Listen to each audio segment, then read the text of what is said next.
خدا رو شکر هوام خیلی خوب بود. اگه الان یه لیوان چای داغ برام درست کنی خیلی بهم میچسبه. بدو. چطور میخواد درست کنه؟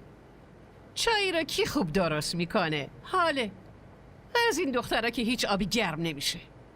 مامان بزرگ. حاله تو بیا کنار من بشی.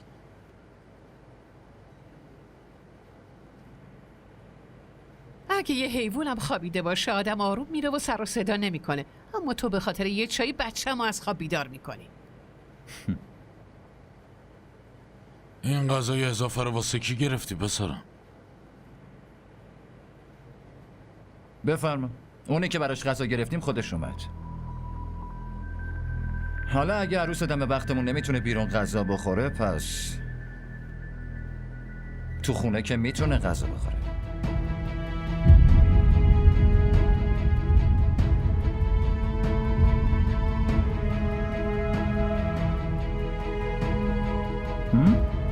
بخور. خب حاله دخترم یه لیوان شیر برام بیار، میخوام داروهامو بخور. ممنونم. داروهای منم گذاشتی دیگه نه؟ بله مامان بزرگ. حمزه شام خیلی خوبی بود. آره یه جوری تعریف میکنی انگار با دستای خودش حاضر کرده بود. به جای زدن این حرفا بیا این شونه های منو ماساژ بده. من برم. مامان بزرگ اینو بی خیال شین. من ماساژتون میدم چون برگشتم دیگه. من ماساژ میدم. زنده باشی پسرم، زنده باشی.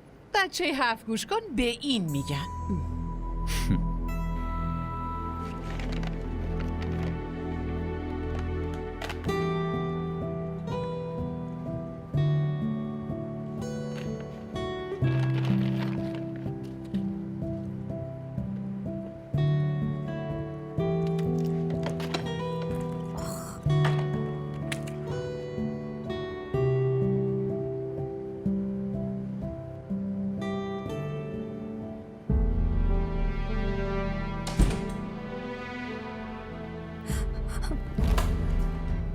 گوش کن، حق نداری چیزایی رو که حمزه آورده بهشون دست بزنی. اونا کجاست؟ اونایی که حمزه برات آورده بود اونا کجاست؟ تو کمد گذاشتم. عجب چقدر زود توی کمدش گذاشتی. چرا اینجا وایستادی؟ یالا بده به من. عجله کن.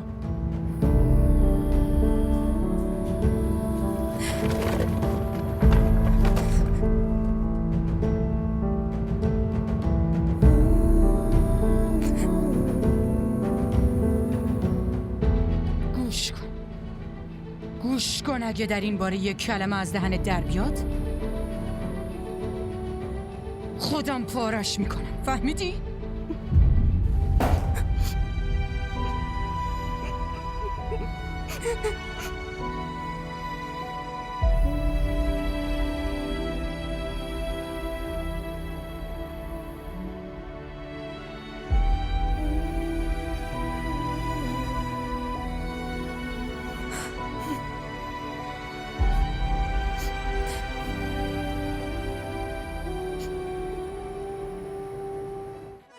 همراه ما باشید و فراموش نکنید که سابسکرایب کنید تا بهترین سریال ها را با دوبله فارسی از تلویزیون دیدی تیوی تماشا کنید.